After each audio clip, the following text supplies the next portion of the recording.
চিকেনগুলো সব সেদ্ধ হয়ে গেছে, জলটা ছেঁকে নিয়েছি ভালো করে। এখন একটা মশলা তৈরি করব। এখানে কর্নফ্লোর নিয়ে নিয়েছি।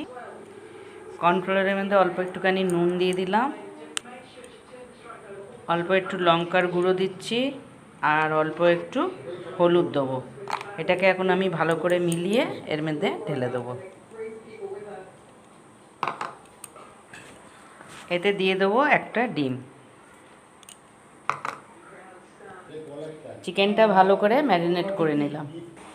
তেলটা গরম হয়ে গেছে, এখন একটা একটা করে চিকেন ফ্রাই করে নেব।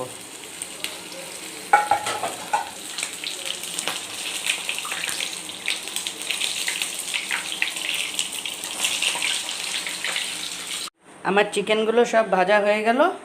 এখন আমি এখানে তেলের মধ্যে তেজপাতা দিয়ে দিলাম, আর বাকি পেঁয়াজ কুচনো, পেঁয়াজ আর টমেটো মিলিয়ে দিয়েছি। মশলাটা ভাজা ভাজা হয়ে গেছে।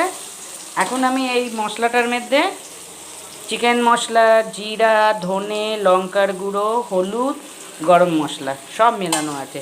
চিকেন মশলাটা কিন্তু অবশ্যই দেবেন, নাহলে ভালো লাগবে না। আর দিয়ে দিচ্ছি 1 চামচ রসুন বাটা, অল্প একটুখানি লেবুর রস, আর দিয়ে দিচ্ছি নুন স্বাদ অনুসার। এখন মশলাটা পুরো তেল ছেড়ে দিয়েছে। এখন আমি চিকেনগুলো ঢেলে দেবো।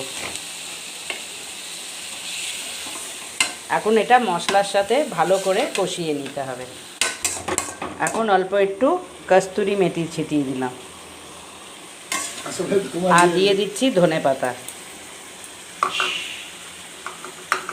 আমার একদম মশলাদার চিকেন একদম রেডি খাবার জন্য।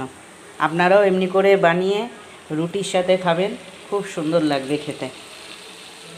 আর একটা কথা আছে, খুব ঝাল হয়েছে। আমি প্রথমে ভেবেছিলাম ঝালটা অতটা হবে না, কিন্তু বেশ ভালো ঝাল হয়েছে। এই যে গ্রেভিটা না, এটা থেকে এত সুন্দর গন্ধ আসছে,